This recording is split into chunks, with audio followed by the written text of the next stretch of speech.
Hello everyone, welcome to my channel H D Orion.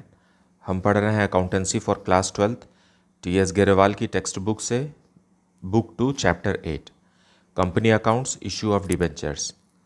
और अभी हम पढ़ेंगे issue of debentures for consideration other than cash. So let us see some questions from the textbook बुक। Question number 17, Bright Limited took over the assets of rupees 6,60,000 and liabilities of rupees 80,000 of Star Limited for an agreed purchase consideration of rupees 6 lakhs, payable 10% in cash and the balance by the issue of 12% debentures of rupees 100 each. मतलब हम पढ़ रहे हैं अभी issue of debentures for consideration other than cash में यहाँ company debentures issue कर रही है, लेकिन बदले में एक बिजनेस एक्वायर कर रही है स्टार लिमिटेड का, जिसमें एसेट्स 6,60,000 के हैं और लाइबिलिटीज़ 80,000 के हैं। अब इसका परचेस कंसिडरेशन कंपनी 10% कैश में करेगी और बाकी का परचेस कंसिडरेशन 12% डिबेंचर्स जो कि 100 रुपीज़ के हैं, 100 रुपीज़ ईच के हैं, कंपनी इश्यू करेगी। और हमें फिर जर्नल एंट्री करना है। Give necessary journal entries in the books of Bright Limited if, यहाँ पर 3 केस दिए हुए हैं। If the debentures are issued at par, second case if the debentures are issued at 20% premium, and third case is if the debentures are issued at 10% discount. So यहाँ purchase of asset and liabilities का तो एक ही entry करेंगे, लेकिन जो purchase consideration company debentures का दे रही है, इस डिबेंचर्स के लिए हम 3 डिफरेंट एंट्रीज करेंगे। Late us see the solution. So solution 17 in the books of Bright limited journal entries. Company ने 6,60,000 का एसेट्स और 80,000 रुपीज़ का लाइबिलिटीज़ एक्वायर किया है। सो एसेट्स क्योंकि डेबिट बैलेंस होता है, एसेट्स अकाउंट डेबिटेड 6,60,000 और लाइबिलिटीज़ भी एक्वायर किया है। सो 2 लाइबिलिटीज़ हैं 80,000 के। और स्टार लिमिटेड को परचेस कंसिडरेशन 6 लाख रुपीज़ का ड्यू है। So to vendor Star Limited 6 lakh rupees. अब यहाँ आप देखिए कि डेबिट क्रेडिट जो है वो बराबर नहीं है। क्रेडिट साइड ज़्यादा है, यहाँ 6,80,000 है और यहाँ 6,60,000 है। मतलब हमें यहाँ पर 20,000 रुपीज़ का कुछ और भी लिखना है। तो जब यहाँ बैलेंसिंग फिगर 20,000 निकला है तो यह है goodwill.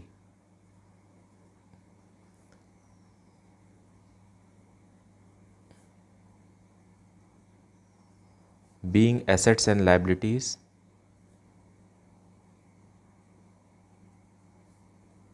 Of star limited acquired. अगर बैलेंसिंग फिगर डेबिट में निकलता है तो उसे कहते हैं गुडविल, और अगर मान लीजिए यह बैलेंसिंग फिगर क्रेडिट के तरफ निकलता तो वो होता कैपिटल रिजर्व। मतलब इसे समझिए कि कंपनी ने 6,60,000 रुपीज़ का एसेट्स लिया और कंपनी ने 80,000 रुपीज़ की लाइबिलिटीज़ लिया। तो इसका परचेस कंसिडरेशन इन दोनों को माइनस करने से आता है 5,80,000, जबकि कंपनी तैयार हो गई है 6 लाख रुपीज़ देने का। मतलब 20,000 रुपीज़ कंपनी ज़्यादा दे रही है। वो इसलिए क्योंकि स्टार लिमिटेड के गुडविल को कंपनी परचेस कर रही है। मतलब कोई भी बिजनेस, एस्टैब्लिश्ड बिजनेस का एक रेपुटेशन होता है, तो उस रेपुटेशन के लिए कंपनी 20,000 रुपीज़ एक्स्ट्रा दे रही है। सो ये एक्वायर्ड गुडविल है, इसलिए गुडविल अकाउंट डेबिट होगा। अब कंपनी ने, अब क्वेश्चन में लिखा हुआ है कि कंपनी 10% जो है वो कैश में पेमेंट कर रही है।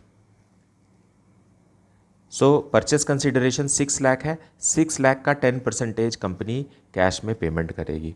सो स्टार लिमिटेड अभी क्रेडिट है, लेकिन जब पेमेंट होगा तो ये डेबिट होकर के क्लोज हो जाएगा। So entry will be Star Limited account debited to bank. 6 lakh का 10% हो गया 60,000।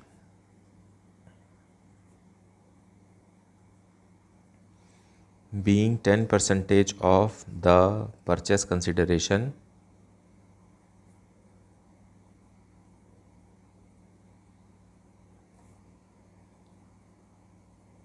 paid in cash। आप यहाँ कैश भी लिख सकते हैं, कोई प्रॉब्लम नहीं है कैश लिखने में, क्योंकि ये एक हैवी अमाउंट है और ये कंपनी है, तो कंपनी कभी किसी को ऐसे कैश देना सही नहीं है, हमेशा चेक में पेमेंट होना चाहिए। कैश का मतलब ये नहीं है कि करेंसी नोट्स में दे रहे हैं, कैश का मतलब ये भी होता है कि नगद दिया जा रहा है, मतलब चेक से भी पेमेंट हो सकता है। तो आप बैंक लिखिए, कैश लिखिए, कैश जिनको अप्रोप्रिएट लगता है वो कैश के साथ लिखेंगे। अब ऊपर की दो एंट्री तो तीनों केस के लिए कॉमन रहेगी, ये दोनों एंट्री तीनों केस के लिए कॉमन रहेगी। अब हम डिस्कस करेंगे केस वन। केस वन में क्वेश्चन में लिखा हुआ है कि if the debentures are issued at par, company को ब्राइट लिमिटेड कंपनी को वेंडर स्टार लिमिटेड को 6 लाख रुपीस पेमेंट करना था, उसमें से 60,000 उन्होंने कैश में कर दिया है, मतलब अभी 5,40,000 बचा है, जिसके लिए कंपनी 12% डिबेंचर्स इशू करेगी। सो केस वन के हिसाब से if the debentures are issued at par, 100 rupees के डिबेंचर्स को 100 रुपीज़ ही मान रही है कंपनी, सो स्टार लिमिटेड फिर से क्लोज हो जाएगा, जो कि वेंडर है स्टार लिमिटेड। मतलब मिलना तो चाहिए था यहाँ 6 लाख, लेकिन उसमें से कंपनी ने 60,000 रुपीज़ का कैश दे दिया है, अब बचा 5,40,000 का 12% डिबेंचर्स इशू करेंगे। तो 12% डिबेंचर अकाउंट। डिबेंचर कैपिटल नहीं लिखना है because debentures are long term loans, long term liabilities and it is not a part of share capital. being 90% of the purchase consideration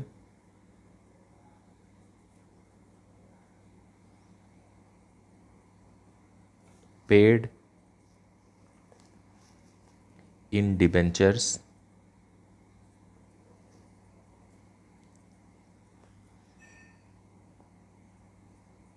issued at par। ये हुआ case one.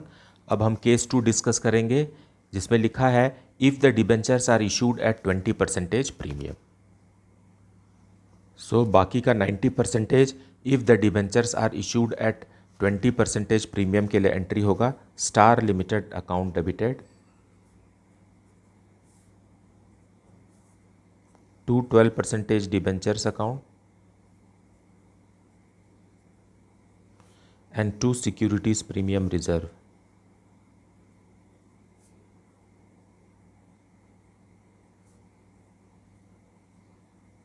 क्योंकि 20% premium में company debentures issue कर रही है। Being 90% of the purchase consideration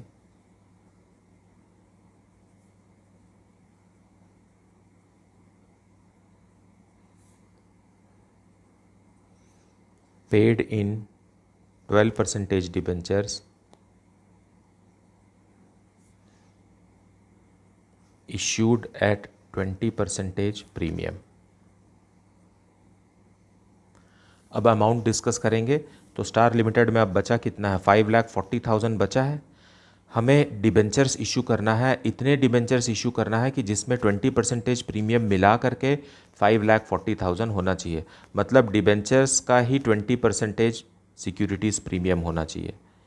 debentures को 100% मानेंगे और सिक्योरिटीज़ प्रीमियम रिजर्व को 20% मानेंगे, क्योंकि 20% प्रीमियम है।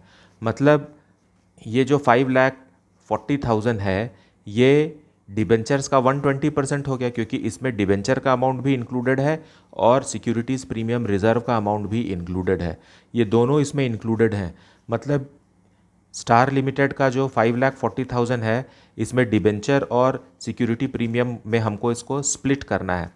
अगर हम 100:20 को रिड्यूस करें तो ये आ जाएगा 5:1।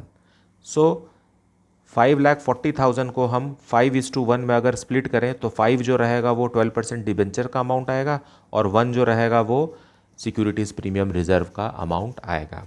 सो let us break it. So हम निकालते हैं 12% डिबेंचर्स इज इक्वल टू 5,40,000 और इसे हमको तोड़ना है 5:1 में, तो into 5 divided by 6। So you will get 4,50,000, मतलब यहाँ आ जाएगा 4,50,000। और सिक्योरिटीज़ प्रीमियम रिजर्व को निकालेंगे 5,40,000 मल्टीप्लाइड बाई 1/6, ये 1 है, 1/6 ये आ जाएगा 90,000। So securities premium reserve is how much? 90,000। That is very easy to calculate. यहाँ आप इस बात को अगर समझ जाएं कि डिबेंचर्स का ही 20% सिक्योरिटीज़ प्रीमियम रिजर्व है, तो रेशियो आ जाएगा 5:1। और इस अमाउंट को हम 5:1 में अगर हम ब्रेक करते हैं तो 5 जो रहेगा वो डिबेंचर का रहेगा और 1 जो रहेगा वो प्रीमियम का रहेगा। इसको एक अलग फॉर्मूला लगा करके भी सॉल्व किया जा सकता है, जैसे कि 12% debenture is equal to vendor into 100 divided by 100 plus percentage premium. अगर हम इस फॉर्मूला में लगाते हैं तो भी आंसर वही आएगा। Debenture is equal to vendor हो गया 5,40,000 इंटू 100 डिवाइडेड बाई 100 प्लस 20, यह आ जाएगा 4,50,000। रिजल्ट वही है। आप इसको 100/120 बोलिए या 5/6 बोलिए, बात तो एक ही है। So in this way also you can calculate. और इसी का 20% जो है वो प्रीमियम है। सो 4,50,000 का 20% निकालेंगे अगर, 4,50,000 20% will be 90,000 and this is our securities premium reserve. So either way you can decide, either way you can learn, both the tricks are easy. So let us move on to case 3. Case 3, if the debentures are issued at 10% discount. So यहाँ भी लिखेंगे star limited जो कि vendor है, star limited 5,40,000। अब क्योंकि case है if the debentures are issued at discount 10% discount, इसका मतलब है कि डिस्काउंट अकाउंट खुलना पड़ेगा और डिस्काउंट जो है वो लॉस है, इसलिए वो डेबिट होगा। So discount on 12% debentures. Premium जो होता है वो क्रेडिट होता है, लेकिन डिस्काउंट जो है वो डेबिट होता है to 12% debentures being 90% of purchase consideration paid by issue of 12% debentures at 10% discount। अब यहाँ हमें डिस्काउंट और डिबेंचर को अलग अलग करना है। डिबेंचर का ही 10% डिस्काउंट होना चाहिए। डिबेंचर अगर 100 है तो डिस्काउंट कितना होना चाहिए? 10 होना चाहिए। और डेबिट क्रेडिट बराबर होना चाहिए। अगर क्रेडिट में 100 है और डिस्काउंट 10 है, मतलब स्टार लिमिटेड के यहाँ जो अमाउंट लिखा हुआ है वो 90% है।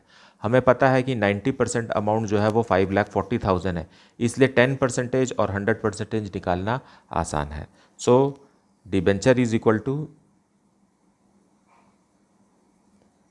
वेंडर मल्टीप्लाइड बाय डिबेंचर निकालना, जितना निकालना है उससे मल्टीप्लाई करेंगे 100, और वेंडर कितना है? वेंडर 90% है तो 90 से डिवाइड करेंगे।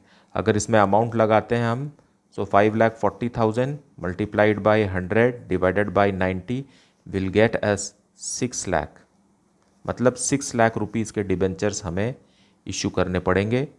और इसे 10% छूट देंगे, हम डिस्काउंट देंगे, तो 6 लाख का ही 10% कितना आएगा? 60,000। क्योंकि डिस्काउंट जो है वो इस अमाउंट पे डिस्काउंट नहीं निकालना, हमें डिस्काउंट डिबेंचर पर निकालना, तो डिबेंचर का होल अमाउंट 6 लाख है। अब 6 लाख का 10% 60,000। So discount is equal to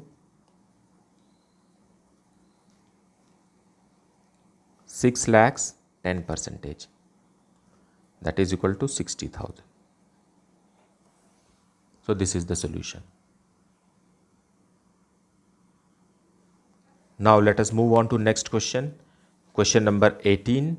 Star Limited took over the assets of rupees 6,60,000 and liabilities of rupees 80,000 of Moon Limited for rupees 6 lakh.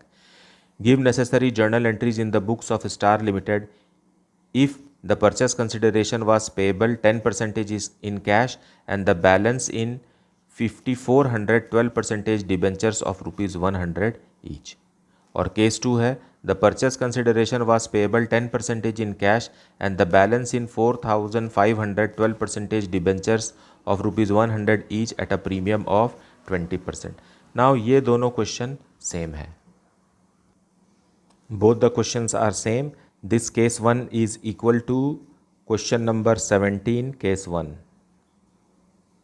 and this case 2 is equal to question number 17 case 2.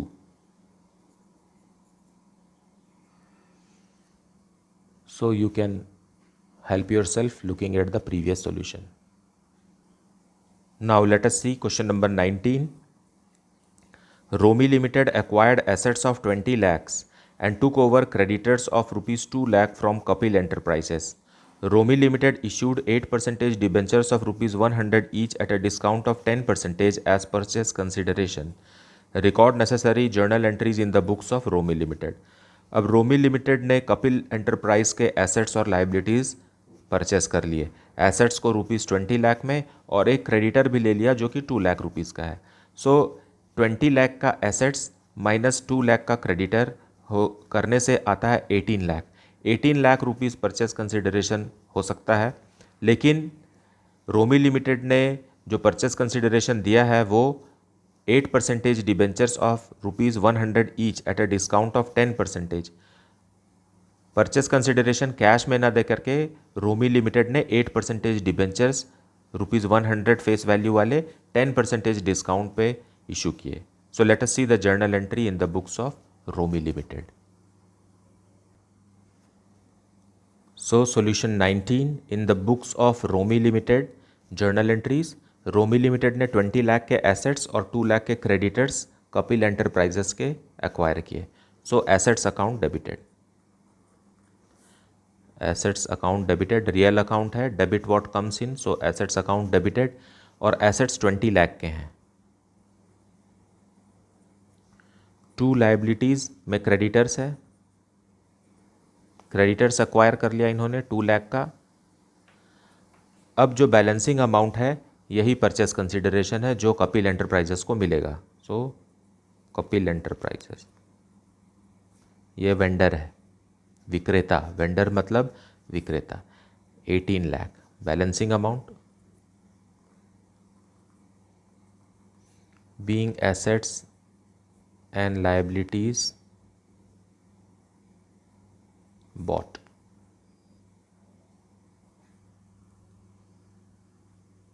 अब purchase consideration 18 lakh को Romi Limited 8% debentures of rupees 100 each जो कि 10% discount पर issue करेगी. So Kapil Limited को payment करेंगे.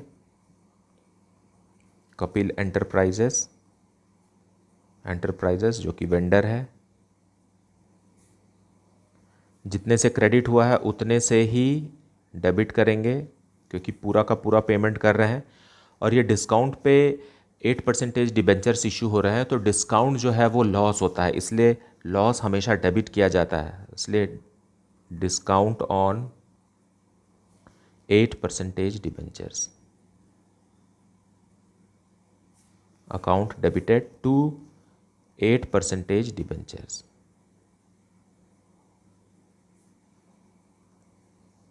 Being purchase consideration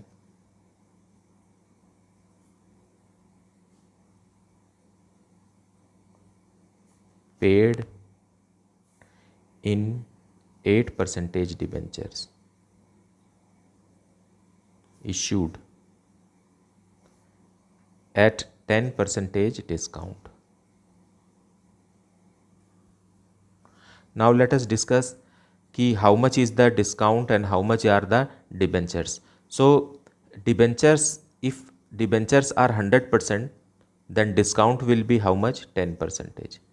अगर debenture 100% है और डिस्काउंट 10% है, तो क्योंकि डेबिट और क्रेडिट दोनों बराबर होना चाहिए, ये क्रेडिट 100 है और डेबिट में 10% डिस्काउंट है, मतलब ये कपिल को जो अमाउंट मिल रहा है ये 90% ऑफ द टोटल अमाउंट है.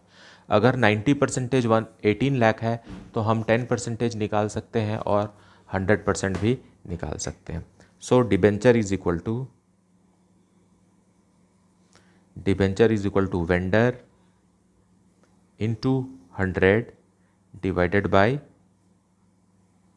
100 माइनस परसेंटेज डिस्काउंट.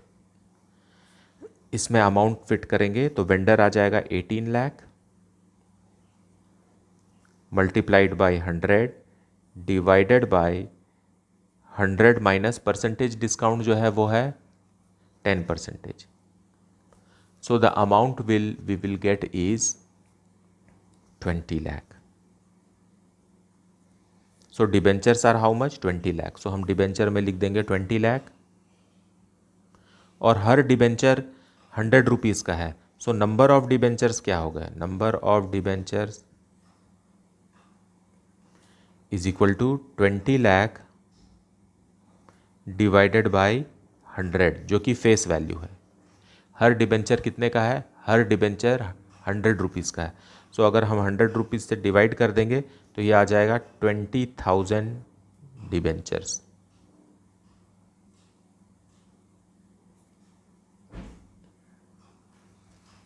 अब डिस्काउंट कैलकुलेट करेंगे. डिस्काउंट जो है इस 20 लाख का 10% है.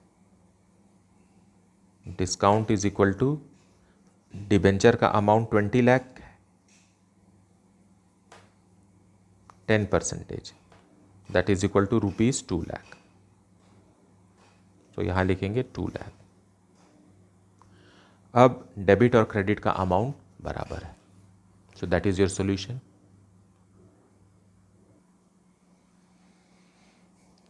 Now let us see the next question. Question number 20. X Limited purchased assets of the book value ₹4 lakh and took over liabilities of ₹50,000 from Mohan Brothers. Mohan Brothers से X Limited ने assets और liabilities खरीद लिए. It was agreed that the purchase consideration settled at ₹3,80,000 be paid by issuing debentures of ₹100 each. अब दोनों के बीच में purchase consideration decide हुआ 3,80,000 और उसे एक्स लिमिटेड डिबेंचर्स में पेमेंट करेगी जो कि जिसका फेस वैल्यू 100 रुपीज़ ईच है. Pass journal entries if debentures are issued at par, B at a discount of 10% and C at a premium of 10%. So हमें 3 अलग अलग केस के लिए जर्नल एंट्रीज बनाना है. And it was agreed that any fraction of debentures B paid in cash. अगर debentures fraction में है तो उस डिबेंचर इशू नहीं करेंगे बल्कि कैश देंगे, क्योंकि 100 रुपीज़ ईच का डिबेंचर है. अब 80 रुपीज़ अगर फ्रैक्शन में आ गया तो 80 रुपीज़ का डिबेंचर तो इशू किया नहीं जा सकता. आधा डिबेंचर, पौन डिबेंचर, ऐसा कभी होता नहीं है. वो तो 1 2 3 4 7 100 200 ऐसा हो सकता है. अब 20 रुपीज़ का डिबेंचर देना है तो क्या काट के थोड़ी देंगे, ऐसा नहीं हो सकता. तो उसे क्या करेंगे, कैश में पेमेंट करेंगे. So let us see the solution. Now solution 20 in the books of x Limited. X Limited ने एसेट्स और लाइबिलिटीज़ एक्वायर किए हैं मोहन ब्रदर्स के. So assets account debited. Assets account debited है ₹4 लाख से.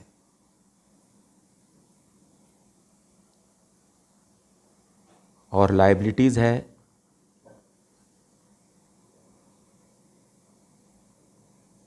लाइबिलिटीज़ 50,000. मतलब परचेस कंसिडरेशन कितना सेट होना चाहिए था, परचेस कंसिडरेशन 3,50,000 होना चाहिए था, लेकिन दोनों ने बात करके 3,80,000 सेट किया है. सो टू मोहन ब्रदर्स, ये हमारा वेंडर है. वेंडर मतलब विक्रेता. 3,80,000 मतलब हम 30,000 रुपीज़ ज़्यादा दे रहे हैं. मतलब यहाँ 30,000 लिखना पड़ेगा डेबिट में एक अमाउंट. और ये गुडविल का है, एक्वायर्ड गुडविल। यहाँ भी हो गया 4,30,000, यहाँ भी डेबिट में भी हो गया 4,30,000। ये एक बैलेंसिंग फिगर है, ये हमें सोच समझ करके लिखना रहता है। मतलब मोहन लिमिटेड का जो बिज़नेस था उसका गुडविल भी था, मार्केट में उसकी इम्पोर्टेंस थी, उसके कस्टमर्स थे, वो सब एक्स लिमिटेड ने एक्वायर कर लिया, इसलिए उनको गुडविल का 30,000 रुपीज़ दिया गया। Being assets and liabilities purchased. अब सॉल्यूशन में case A, if the debentures are issued at par, मतलब कंपनी 3,80,000 रुपीज़ के 100 रुपीज़ वाले डिबेंचर्स देगी। सो मोहन ब्रदर्स अब डेबिट होकर क्लोज हो जाएंगे। मोहन ब्रदर्स जो कि वेंडर हैं, टू डिबेंचर्स, यहाँ परसेंटेज दिया नहीं है क्वेश्चन में, इसलिए डिबेंचर्स 3,80,000।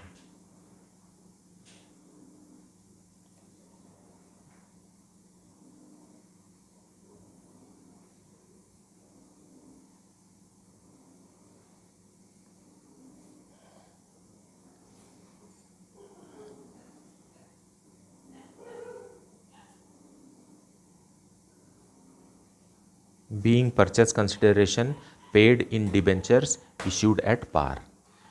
ये हुआ कि फर्स्ट एंट्री ये, और ये हुआ second entry.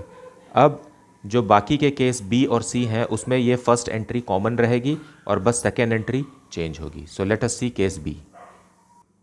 So case B, if the debentures are issued at 10% discount. So Mohan Brothers, ये सेकेंड एंट्री देख रहे हैं, फर्स्ट एंट्री कॉमन है,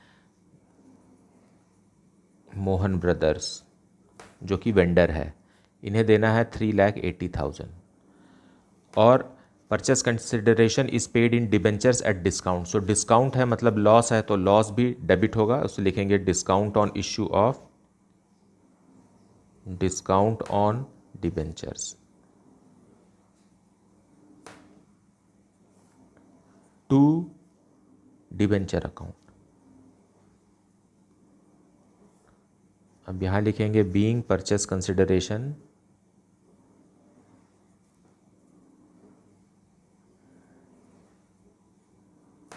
paid in debentures issued at 10% discount. अब हमें यहाँ समझना है कि डिबेंचर जो है वो 100% है, तो डिस्काउंट जो होना चाहिए वो कितना होना चाहिए, 10% होना चाहिए। इसका मतलब है कि ये मोहन ब्रदर्स का 90% अमाउंट है, 3,80,000 जो है वो 90% है। सो डिबेंचर हम कैलकुलेट करेंगे, debenture is equal to vendor multiplied by 100 divided by 100 minus percentage discount. ये हम फॉर्मूला यूज़ कर रहे हैं। अब वेंडर में कितना है, 3,80,000 multiplied by 100 divided by 90, we will get an amount 4,22,222.22, इतना अमाउंट आएगा। अब नंबर ऑफ डिबेंचर्स निकालेंगे, number of debentures is equal to 4,22,222।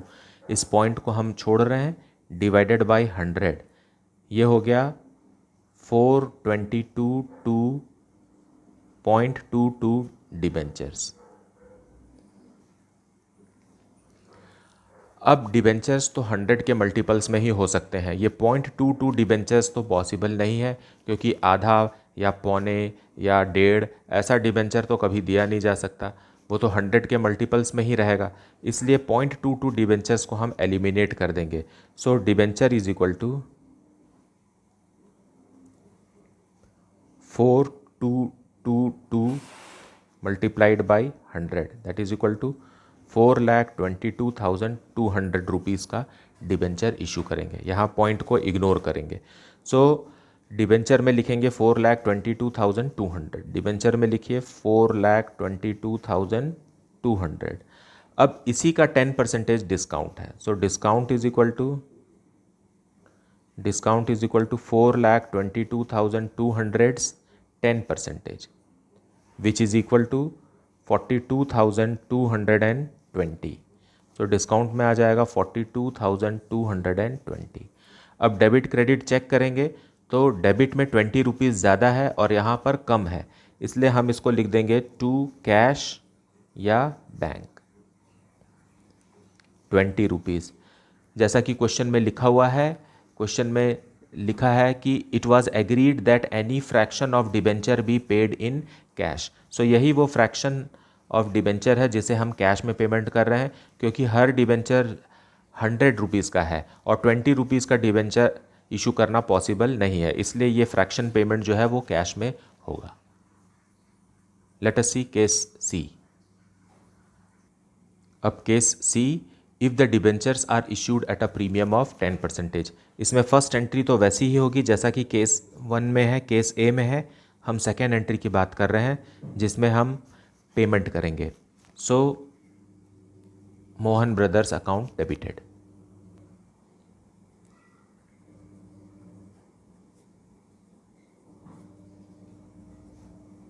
To debenture account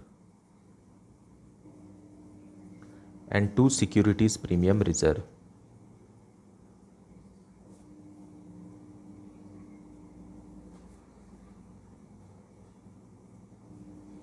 Being purchase consideration paid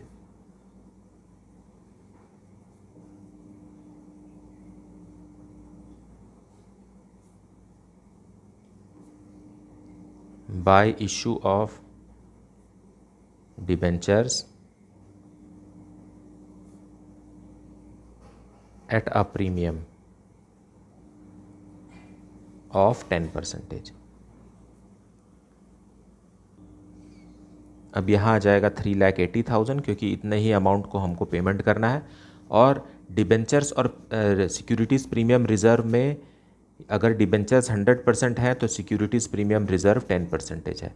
so we will have to calculate how much is the securities premium reserve which is 10% of debenture amount. So debenture is equal to vendor multiplied by 100 divided by 100 plus percentage premium। इस formula में हम इसको apply करेंगे तो vendor का amount है 3,80,000 multiplied by 100 divided by 100 plus 10 मतलब 110। सो आपको अमाउंट मिल जाएगा 3,45,454.54। इतना अमाउंट मिल जाएगा डिबेंचर का। अब इसे आप अगर आप 100:10 में भी काटते अगर 3,80,000 को तो आंसर वही आने वाला है। 100:10 मतलब 10:1। इसको आप अगर 10:1 में भी अगर काटेंगे तो 10 जो है वो डिबेंचर का है और 1 जो है वो डिस्काउंट का है। अब हम कैलकुलेट करेंगे number of debentures. Number of debentures is equal to 3,45,454। Point को इग्नोर कर दीजिए या लिख भी सकते हैं, कोई प्रॉब्लम नहीं है। Divided by face value of debenture. Face value कितना है 100 है। 100 से डिवाइड करेंगे तो आ जाएगा 345.54 डिबेंचर्स। अब 0.45 डिबेंचर्स पॉसिबल नहीं है क्योंकि डिबेंचर्स जो है वो 100 रुपीज़ उसका फेस वैल्यू है और वो हंड्रेड्स के मल्टीपल में ही पॉसिबल है। So debenture will be equal to